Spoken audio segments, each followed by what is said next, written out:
I'm Rolika, and welcome to the live Council of Ministers press briefing for today, Wednesday, August 29th, 2018. At this time, I invite the Prime Minister and the Minister of General Affairs, the Honorable Leona Romeo Marlin, to address you. Prime Minister.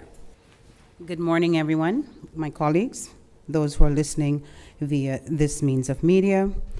On Monday, August 27th, the Parliament approved the National Recovery and Resilience Plan, NRRP, as well as a temporary ordinance on the National Recovery Program Bureau. Together with the members of the Interim Recovery Committee, I made a presentation to Parliament and answered the members of Parliament questions and concerns. The NRRP is a knowledge-based document. It was prepared by more than 170 national and international experts. The experts collected, validated, and analyzed data on the damages, losses, and needs of St. Martin in the aftermath of Hurricanes Irma and Maria. Based on numerous site visits and consultations, the NRRP quantifies the recovery and resilience needs in 18 different sectors. In the coming years, the NRRP is expected to continue playing an important role in the planning and preparation of projects.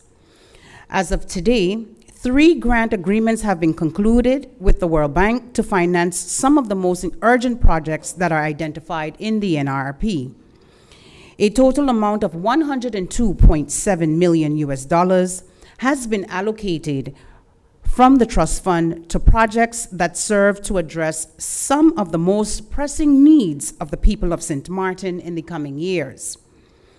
The availability of these funds is extremely encouraging after almost a year of uncertainty about whether and when the promised funding would become available.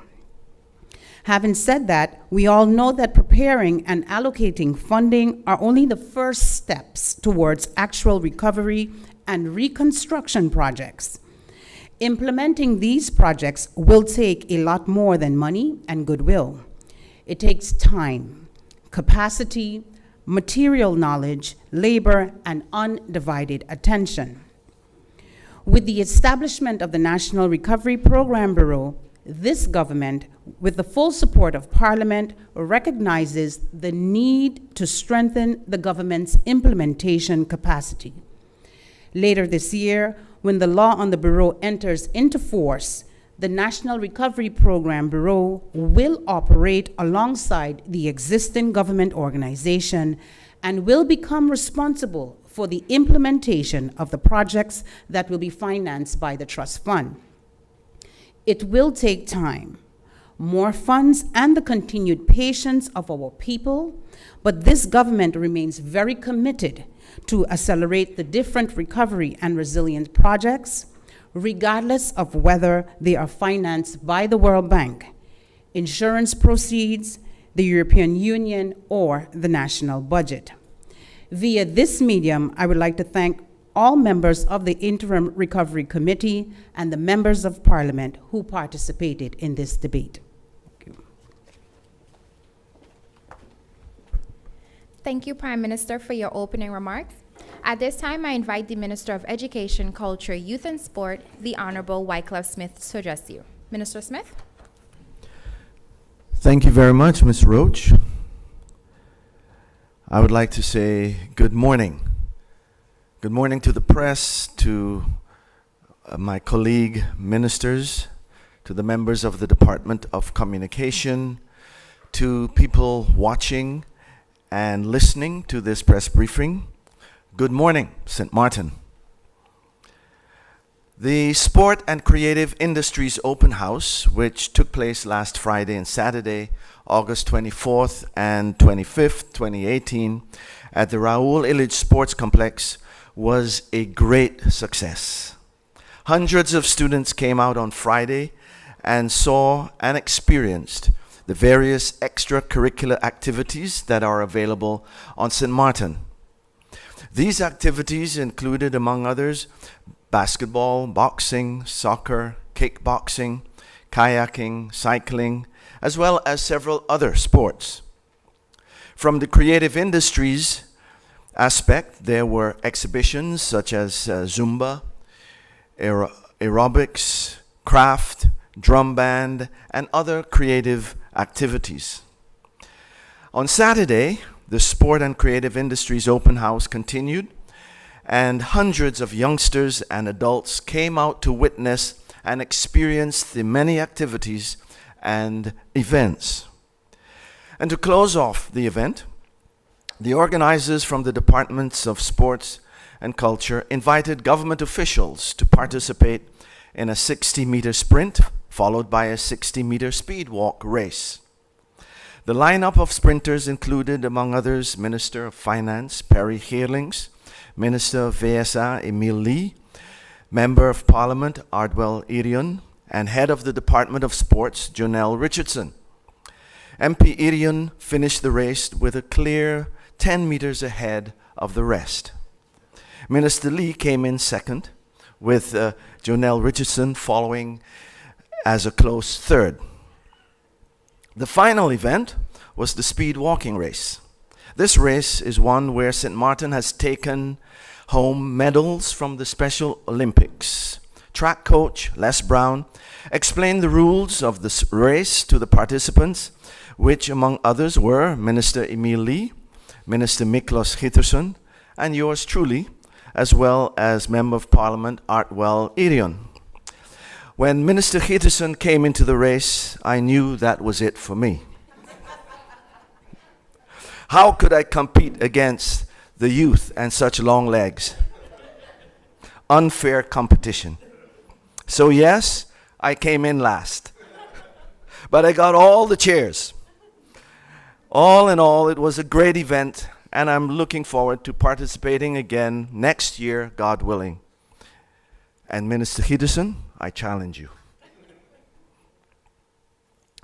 As Minister of Education, Culture, Youth and Sports, I would like to thank all the organizers, booth holders, participants, schools, attendees, and the general public for coming out and making this year's event the success that it was.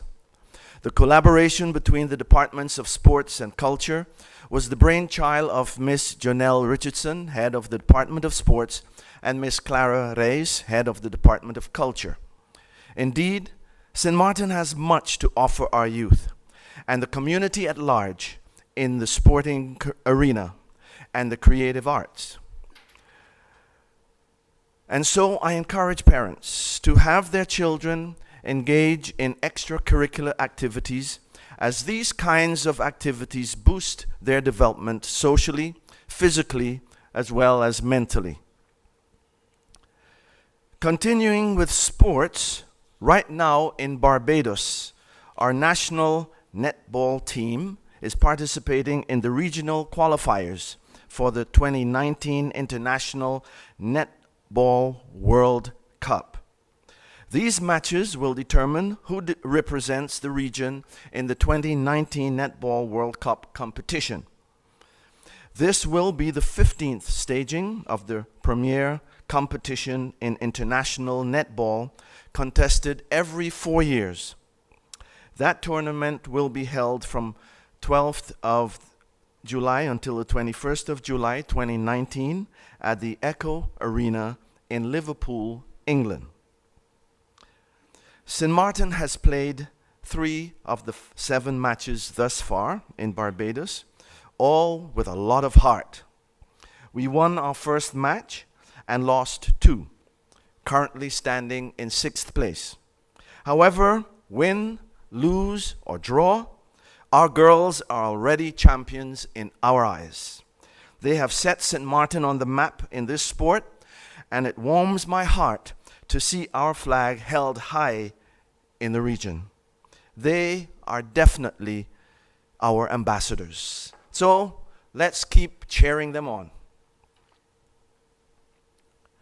I just want to bring to your attention that last Thursday, August 23rd, was the International Day for the Remembrance of the Slave Trade and its abolition. The man who we recognize today as being a front runner in the abolition of slavery is Toussaint Louverture of Haiti, who said, and I quote, "It is not a liberty of circumstance conceded to us alone that we wish, but it is the absolute adoption of the principle that no man born red, black, or white can be the property of his fellow men. In 1791, approximately 500,000 black slaves, 30,000 white plantation owners, and 28,000 mulattoes occupied the western side of the colonized Hispaniola. With the recent turn from aristocracy in France and the attempt to gain equality for mulattoes being squelched, the fire was lit in the majority of the population to fight for their freedom. And on the morning of August 23rd, 1791, Saint-Dominique was awakened to the revolution that changed the course of history by becoming the first black people to rid themselves of the bonds of slavery after hundreds of years of transatlantic slave trade. The Republic of Haiti paved the way for the rest of the Western world to rise up against this inhumane system.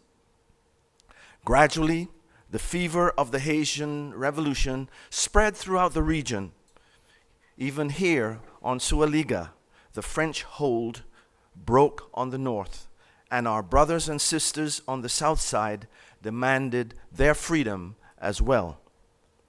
Abolition was the beginning of one step which constitutionalized our liberty.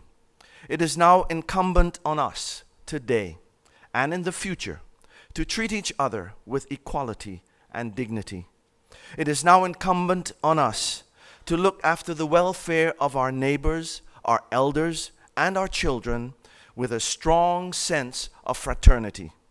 We must do these things to emancipate ourselves from mental slavery. Only then would we have freed ourselves and mark August 23rd as a day solely as a remembrance. August the 1st is widely celebrated as Emancipation Day throughout the Caribbean region, and we too join in those celebrations. And as we come to the end of the month of August, let us not become complacent in our ambitions for liberation. Instead, we must strive to be free in enterprise and advancement. We cannot call slavery abolished until we have broken the chains that bind us mentally. We must move forward together in the spirit of brotherly love and unity. Let us continue to support one another as we build a better St. Martin. This past Sunday, August 19th, I had the honor and the privilege to welcome back home a son of the soil. He left St. Martin in 2006 as a young student with study financing, and he returned 12 years later having earned 2 academic degrees. I'm talking about Dr. Engineer Damian Jonas Adolphus Wilson. Dr. Engineer Wilson started off at the Methodist Agogic Center, after which he went to the St. Martin Academy. Then, with the aid of study financing, he studied at Cambridge in the UK. He also studied at the University of Utrecht in the Netherlands, where he obtained his degree in biomolecular engineering. He then went on to do general medicine and surgery at the University of Zagreb in the Republic of Croatia, that's in Southeast Europe. Dr. Wilson was a valedictorian of the St. Martin Academy in 2006. Alongside his dedication to medicine, science, and research, Dr. Wilson is a former St. Martin Junior Minister of Tourism and a former member of the St. Martin National Debating Team. His accolades are numerous, but let me end by quoting Dr. Wilson, who said that he regards family as his greatest source of inspiration and strength, together with his faith. He said that it is family and faith that have guided him throughout his life. Dr. Wilson told me that he's very happy to be back home and he's looking forward to putting into practice the best of his experiences that he acquired abroad in order to serve his people and his country. St. Martin, we must be proud of Dr. Wilson and others like him who return to serve their people and this country. Such successes make us as a people proud. Such successes give us hope for the upcoming generation.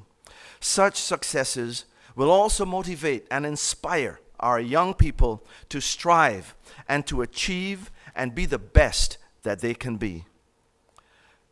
Dr. Wilson is a study financing recipient from the St. Martin government.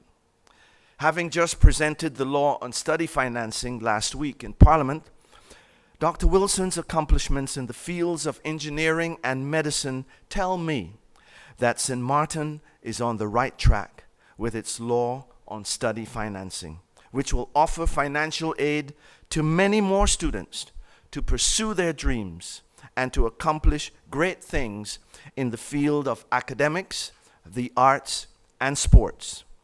Let me say to our students, if you are motivated to pursue a profession or a career and you meet the requirements, the government is there for you through study financing to help you achieve your goals.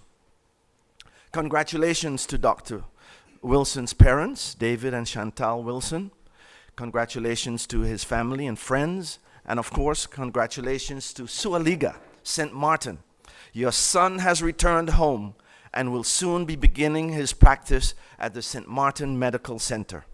Congratulations, Dr. Wilson. Where were you on September 6, 2017? Well, I'm sure that we were all sheltering from Hurricane Irma and praying for her to go away as quickly as possible. Yes, we all have memories of the destruction and havoc. We are all affected in one way or another. Our country suffered severe destruction, but you know what? We are resilient and we are bouncing back and we are building back better and stronger. That's what we do here in St. Martin. So next month, September the 6th, 2018, as a nation, we stand still. We will pause and take 2 minutes to reflect on the passing of Hurricane Irma and Hurricane Maria. We will reflect on lessons learned, battles won, challenges that we overcame, and the disappointments and fears that we have conquered, because we are all overcomers. In order to acknowledge what happened on September 6th last year, we're going to observe 2 minutes of silence. Yes, 2 minutes of silence, just to remind ourselves that indeed it is possible to rebuild better and stronger, just as we did after Hurricane Lewis 23 years earlier. During those 2 minutes of reflection of September 6th, we will also honor our brave. We will honor our first responders. We will honor our many unsung heroes. And we'll honor ourselves and the ones we lost during the worst hurricane ever in the Atlantic. So on Thursday, September 6, 2018, at precisely 9:06 a.m., the government of St. Martin is asking everyone in the country to stop for just 2 minutes. We're asking the public and the private schools, all businesses and all government entities to stop, pause, and reflect. Come to a complete standstill and offer a moment of silence to the nation in reverence of all that we have been through. If you are in traffic, pull over and be still. We're asking store owners to close their doors in the tradition of the old, as when a funeral procession would pass and the doors of the business would close out of respect. We're asking radio stations to pause for 2 minutes at 9:06. We know also that in The Hague, our Ministry of Plenipotentiary will be joining us in our silent 9:06 2 minutes. I'm also sure that many St. Martiners abroad, as well as friends of St. Martin abroad, will be sharing in those 2 minutes with us. You may ask why 9:06? 9 represents the 9th month, that's September, and 6 represents the 6th day of the month. So wherever you are on 9:06, remember that at 9:06 a.m., St. Martin will pause and stand still to reflect on our resilience, our strength, and our recovery, and on our determination to rise and rebuild stronger and better. We ask that you record that moment. It can be a photograph, a video, or an audio recording, and share that special moment with the rest of St. Martin. The government's Department of Communication will be compiling all of those moments to eventually to be able to share them with the rest of St. Martin and the rest of the world. At the end of the 2 minutes pause and reflection, our Honorable Prime Minister, Mrs. Leona Marlin Romeo, will address the nation via the airways, via radio, TV, and live streaming. We invite you, encourage you, beg you, and implore you to join us on September 6th at 9:06 a.m. to reflect on St. Martin and how we overcome the worst hurricane in history. We have and we shall continue to overcome, because as St. Martiners, we are overcomers. Thank you.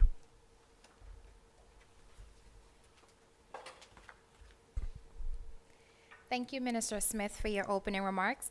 At this time, I invite the Minister of Public Housing, Spatial Planning, Environment, and Infrastructure, the Honorable Miklos Hiterson, to address you. Minister? Thank you, Ms. Roach. Prime Minister, fellow ministers, press, and audience members viewing and listening, good morning to you all. I would like to start off my press briefing by informing and reminding the general public that the road patching program for 2018 would be starting this week and is scheduled to start tomorrow, Thursday. Due to equipment being down, and we've been experiencing some delays, sorry. But we are slated to start tomorrow, Thursday. I ask motorists to please exercise caution as these works move through the various districts. It is the ministry's intention to complete these works in as prompt a time as we can, and we'll try our best to disrupt traffic as little as possible. In the coming weeks, the schedule will be distributed to the public via the media so that they can be properly informed. Last week, Wednesday, the ministry held a National Spatial Data Infrastructure, or NSDI, consultation session here at one of our conference rooms. And this was a consultation to review the proposed approach for St. Martin with key stakeholders all in one room. The proposal was presented by Ms. Valerie Grant, the Managing Director of Geotech Jamaica, and among those present were GB, TELEM, UTS, the Fire Department, Cadaster's Office, the Ambulance Department, and the Chamber of Commerce. One of the main goals of the consultation was to discuss the importance of sharing each organization's GIS layer with each other in order to create maps with more accurate and detailed information for the island. Though I could not stay for the entire session last week, I received positive reports of the discussions. One of which was the consensus that at this point, the VROMI ministry would lead as the centralized location for GIS development efforts. I would once again like to thank the organizers, presenters, and participants who all contributed to a successful event. This weekend, I was able to check in on the progress of some of the homes under our pilot roof repair program. This program, which is funded by the national budget, started approximately 3 weeks ago and is scheduled to conclude in the next 3 weeks. All of the homes chosen belong to pension-age residents. There was admittedly a delay in the start of the program, but we are now moving ahead. The program serves as a precursor to the larger roof repair program, which is being funded as one of the early recovery projects. That larger project is at present being coordinated between the Ministry of RUMI, the Ministry of VSA, and the World Bank project managers. In closing, we continue to monitor on an almost daily basis the activity of the garbage haulers. Those not living up to the terms of their contracts are immediately sent warning letters, and there have been instances where separate haulers have been hired to clean up, and that money has been deducted from the delinquent hauler's contract. This will all, of course, be taken into consideration when the new contracts go out for bidding. In this post-Irma era, as we continue to recover and clean up our island, I urge residents to not continue to add to the problem by littering and throwing garbage just on the side of the road. Please, St. Martin, this is not who we are as a people, and let us continue to keep our island clean together. This concludes my press briefing for today. Thank you.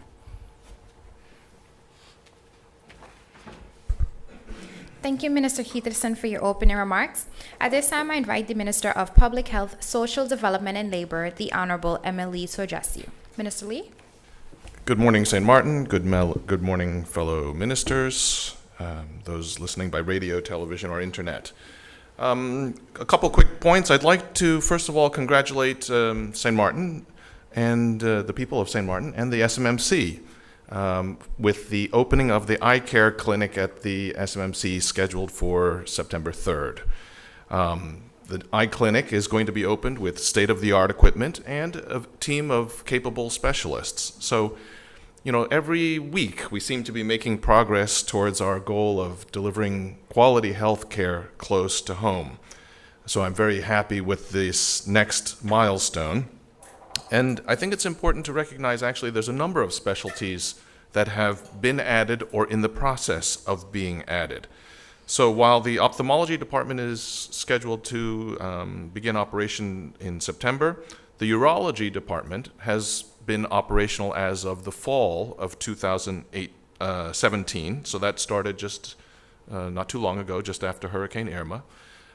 It's important, and when we went to a conference when the urologist was speaking there, actually he indicated he's already booked 3 months out. So in other words, there's quite a bit of demand, and he's obviously doing quite a good job, and I've heard very positive feedback from the community.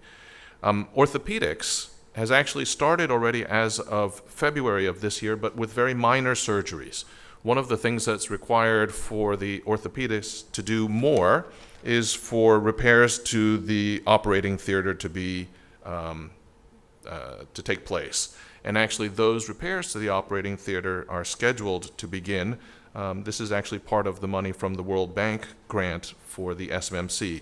So besides strengthening the current hospital to resist hurricanes and supporting the construction of the new general hospital, there's also some upgrade or repairs to the operating theater, and this is to improve the functionality and make sure that it allows that more complicated orthopedic surgery can be done here in St. Martin.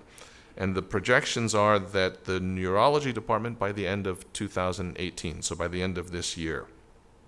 So, we're adding a number of services to the SMMC. This is all, again, in line with our goals of building the new general hospital and delivering quality health care close to home.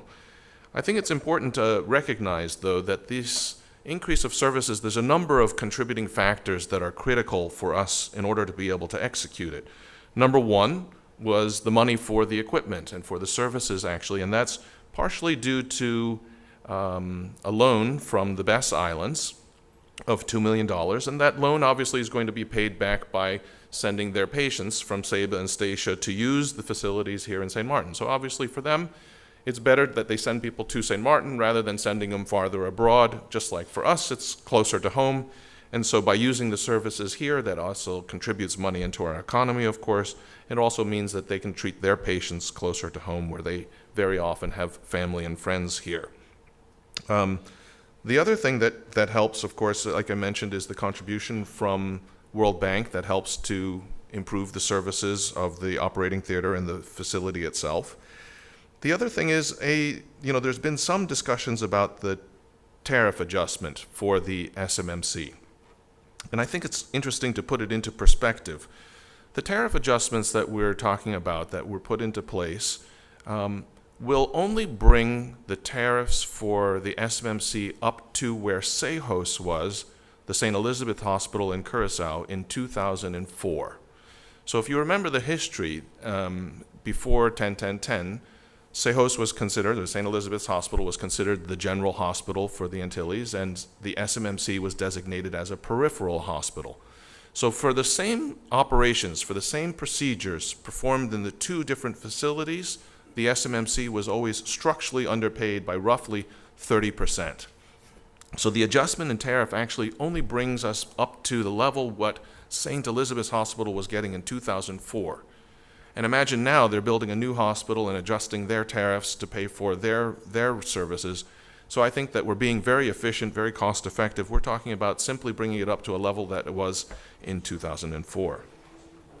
The other thing is, when you compare what the costs for the procedures, so the SMMC with the old tariff, for every procedure they were performing, basically lost money. So therefore, the more services offered, the more frequency that those procedures were actually executed, the more money they lost. So obviously, it's not rocket science to figure out that adding services and adding functionality to the hospital, to the SMMC, was a losing proposition. So by adjusting the tariffs, it means that the services they provide actually are at least break even and hopefully make a little bit of money as well, so that they can continue to invest in the hospital itself. And of course, when you look at it, the tariffs, by making the services available here, we talk about the reduction of referrals abroad. So when we send people abroad, we are not only paying the cost for the medical procedures, we are paying the travel cost for the patient, we're paying the travel cost, so that's air, hotel, and per diems. And then we're also paying those same expenses for the companion who's going with that person. And then, of course, the medical bills. And then, of course, the fact that we're sending our people to a country that's foreign to them. They don't have the support network that they have here. So obviously, care is different than when you have that care at home, when you have family and friends around you to support you in your recovery process. So again, congratulations to SMMC. Congratulations to the people of St. Martin. Again, we're making strides in terms of delivering quality care close to home. A couple other quick things I'd like to touch on. I did have an inquiry from one of the media houses about food safety inspections, asking some statistics and asking for some specifics about particular institutions, businesses. We don't give specific information about different establishments. We give generalized information. But just to provide some information, between January to June of 2018, 766 inspections were performed. 323 of those were routine inspections based on the regular schedule of HORECA and also mini and supermarkets. And 443 inspections related to food-related advices, complaints, investigations, auditing of food establishments, etc. How many of them were closed? 7 restaurants were closed between January and June of 2018. And then obviously once they corrected their infractions, they were allowed to reopen. And on another note, I've seen quite some discussions, especially on social media, about the labor inspectors, about the need for controls, and I want to assure the public that those controls are ongoing. There are a number of investigations in process. The ministry is a bit short-handed in terms of labor inspectors, but they are out there doing their job. The last thing I'd like to touch on is our reintegration facility in Sucker Garden. Last updates as of now, from the 43 persons that moved over from Festival Village, 28 of them have been successfully reintegrated into the community. We do still have space, so people who are in need of shelter they should contact the Dr. J Foundation. They can reach out at 520-4747, and they will be guided through the application process. This also dovetails a bit into the Ministry of VROMI in terms of the roof repair project. As we're going through some of the roof repair projects, obviously some of the people may need to move from their homes while the repair process is in place, and the shelter is available for those that need to have a temporary place to live while the repairs to their homes are ongoing. And that's my report from the Ministry of ESR. Thank you very much. Thank you, Minister Lee, for your opening remarks. The Minister of Justice is present, however, will not be making any opening statements, but is available for any questions the media may have. We now go on to the question and answer session. Alita Singh of the Daily Herald, you have the floor. Good morning. Thank you, Alaika. Good morning to the Prime Minister and ministers of the Council. Prime Minister, you just received a petition from a sizable group of St. Martin residents. Have you had an occasion to glance at? I'm sure they've been advertising what their goal is. How feasible do you think those goals are, and how quick do you think that any of those can be enacted? Thank you, Alita, for that in-depth question. If I understood, the first stop that the petitioners made was to Parliament. That is provided for them by law, and they have executed such. It is actually up to Parliament to make the decisions. Once Parliament make that decision, then I believe then Parliament will instruct the ministers on how to further proceed or what's the wishes of Parliament. I believe that is usually how the process goes with a petition. So that will lie in the hands of Parliament. Minister De Wever. Thank you. I know some of the issues are directed towards the justice chain. We have to remember that there's separation of the legislative branch, which is Parliament, the executive branch, which is the Council of Ministers, and the judicial branch. These separations of powers must be maintained and be clear of each one's responsibility. Each branch should and work most efficiently and effectively. And I think that should be the general understanding, and make sure we don't blur the lines too much. Thank you.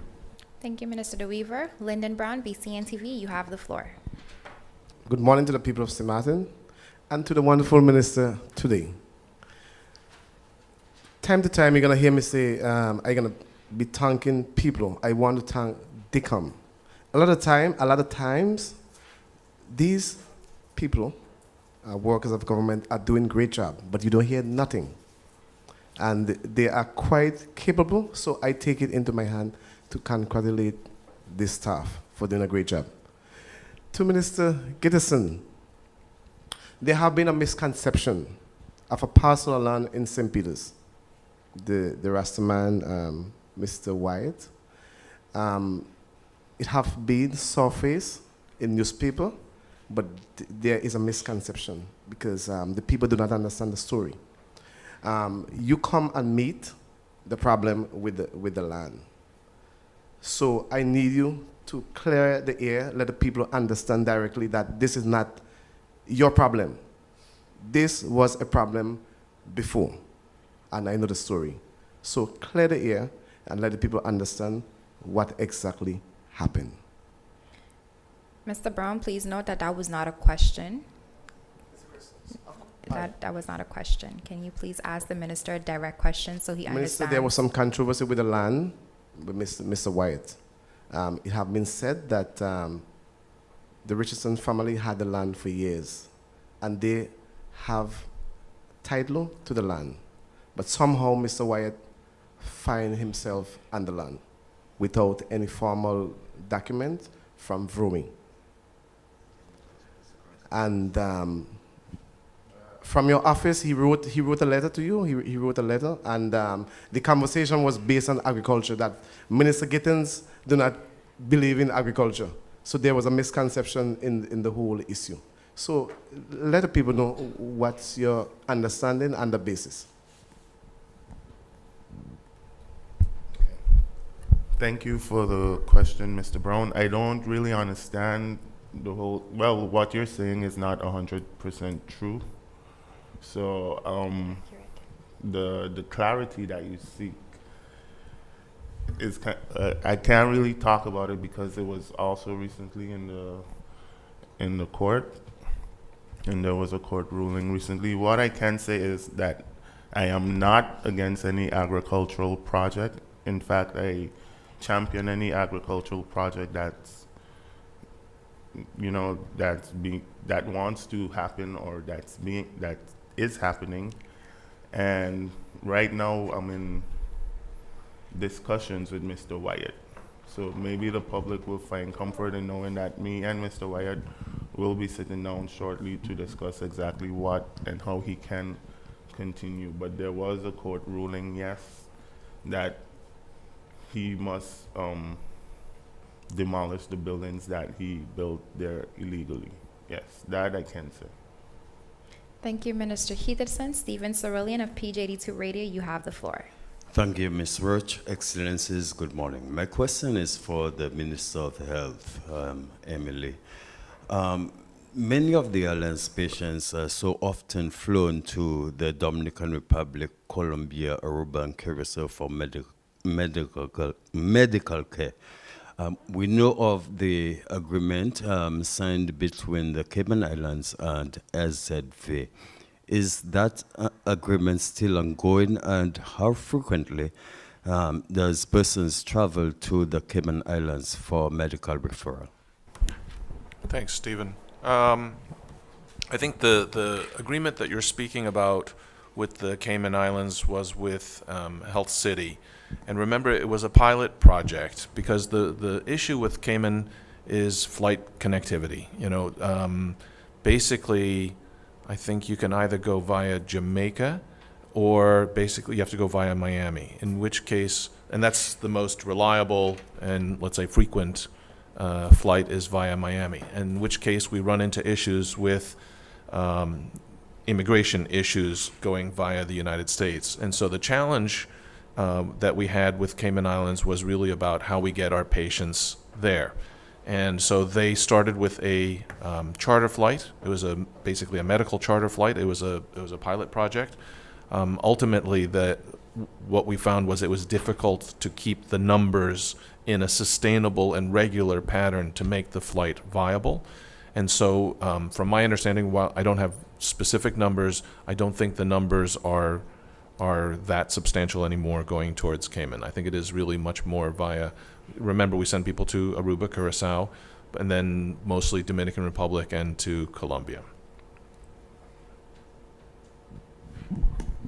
Wasn't there some sort of a direct flight from St. Martin to the Cayman Islands? And that was the charter flight. That's the flight that I'm referring to. So there was a direct flight, and number one, when we went with the charter, it was a twin propeller plane, so the flight was a little bit long.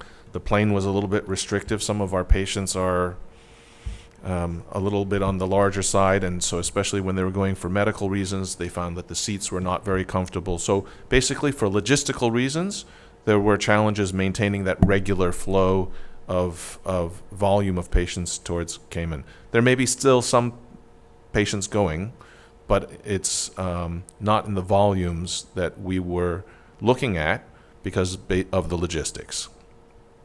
So the charter flight is not operational. It was only for a few weeks as a pilot to try it. Thank you, Minister Lee. Alita Singh, you have the floor. Thanks again, Olaika. Minister Geterson, I believe 2 or 3 weeks ago you announced the a road improvement program in some areas. My question is, what is the current situation of the overall road network? And do you have a estimate on how much it will cost, and when and how will you get money and start that overall upgrading? Thank you for the question, Alita. The current status of the entire road network is deplorable. It's very bad. The whole network needs to be resurfaced. The exact cost we do not have as yet, because it's most of the road network on the Dutch side, especially the main roads, have to be completely resurfaced. The budget that we have for this year is what we will have to work with and do as much as we can with that budget.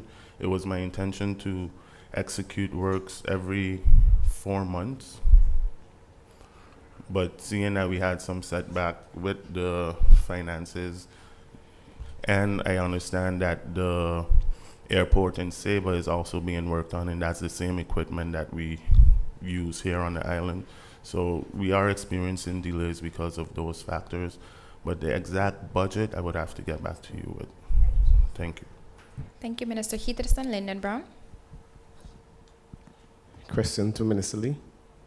Minister Lee, there have been some quarrel. Are disappointed with some people that have to go abroad for medical purposes. Like, for instance, somebody have family in the Dominican Republic, and they will request, I want to go to the Dominican Republic.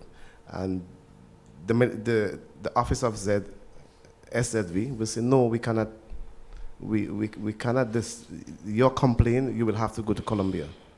And the people are discussed, they are not happy with such. But so far, what I understand, they said that if they want to go, then they will have to pay some of the expenses. So please clear the air so that the people of St. Martin could understand the procedure. Okay, thank you for the question. First of all, for clarity, just so we're clear, the Ministry of VSA and the minister does not get involved in the particular decision of individuals in the referral process, right? So I'm keep more of a policy perspective. Okay, 1. 2. The amount of complaints that I receive regarding the referral process is tremendous. So while I'm not directly involved, obviously I have an influence, and people call me and complain and explain to me their situation. So let's first address the fact about the referral process, right? The time that it takes to get an answer. I know that sometimes it's very long. People, maybe they disagree with the outcome of the decision about the referral. In other words, if someone says, no, you need to do it in St. Martin, or you need to be referred abroad, goes to the issue you talk about, whether you be referred to Colombia or to Santo Domingo, or some say, I want to go to the U.S. And so everyone has an opinion about where they want to go, where they want to receive the care. So it is an issue, and I want to be sure that the public understands and that the media understands we are looking very critically at the referral process for SZV and how we can streamline and improve that entire process. 1, okay? And then to your specific request about patients, let's say, giving input in terms of where they want to be referred to, SZV looks at things from a medical perspective.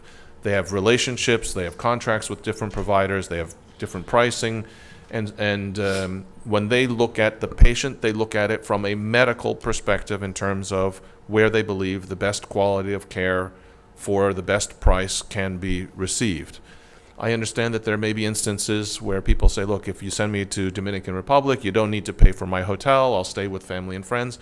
And those are all things that they should make sure they explain to the SZV, because in the end, if those if that support, in other words, if that family support is there and helps to change the formula in terms of what the costs are, those are things that SZV can take a look at. So, but if it's just, I prefer to go to Colombia because I've never been to, Medellin, obviously we're not paying for vacations, right? This is for medical care. Thank you, Minister Lee. Stephen Cerulean, you have the floor. My question is for the Prime Minister in charge of General Affairs in the absence of the Minister of Finance. The month of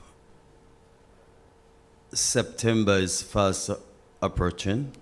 The budget was supposed to have been sent or will be sent as stated to Parliament by then. I think it is September the 15th. How far ahead is the Finance Ministry in that they are able to present the budget to Parliament? Stephen, I'll jump in because actually I'm filling in for the Minister of Finance.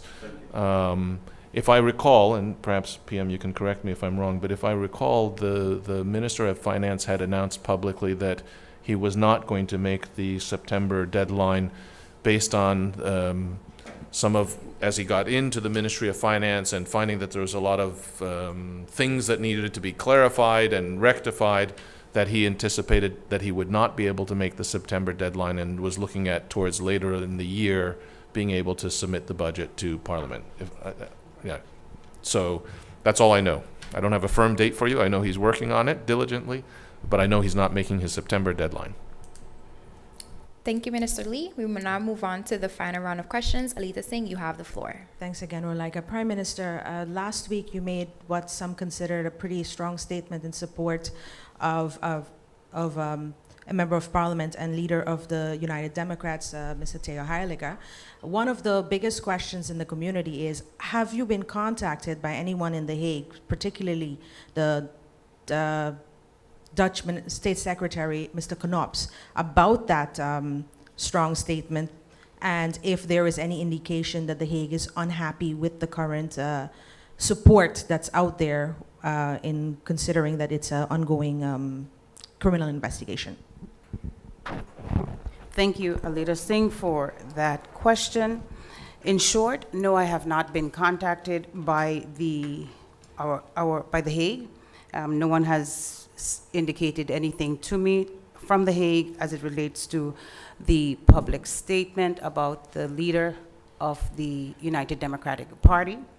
Indeed, I made a strong statement, but I think my statement was well balanced. I hope that it was received as such.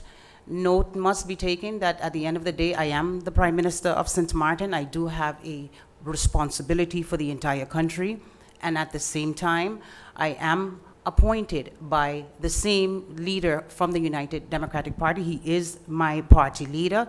So I believe that my statement was actually a proper balance between the both roles that I play as Prime Minister and also as a member of the United Democratic Party. But note is to be taken that I stand by my statement, and again, that does not mean that the government is going to interfere in any case that is being conducted by the prosecutor office. However, we would like to see that all things that need to take place within a proper time frame. Thank you, Prime Minister. Lyndon Brown. To Minister Smith, the ministers and the member of Parliament had the opportunity to have a sport day, days Friday and Saturday. Could you tell us what was the outcome so far? Thank you very much, Mr. Brown. I think I did that at the beginning of my statement. I gave an outline of what took place. But in short, it was an exhibition of various sports activities and creative events and activities so that the children, students, and the general public could see what St. Martin has to offer in those areas. And I also indicated that at the end of the open house on Saturday, there was a competition between officials, and I was one of the participants. Didn't win the race, but I did come in. Thank you. Thank you, Minister Smith. Stephen Cerulean, you have the final question.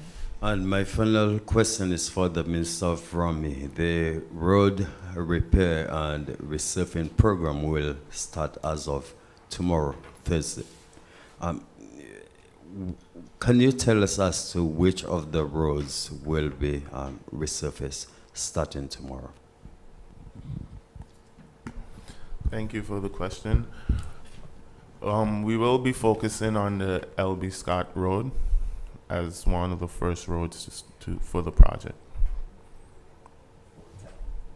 Sorry? The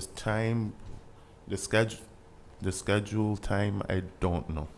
Last week you asked me about time also. I couldn't give you a proper time. I will get back to you with the proper time for tomorrow though. But they are starting tomorrow. We are slated. Hopefully everything goes well as planned and we do start tomorrow on the L.B. Scott Road. Thank you. Thank you, Minister Heatherson. Honorable ministers of the council, members of the media, radio listeners, and online viewers, this brings us to the end of the Live Council of Ministers press briefing for today, August 29th, 2018.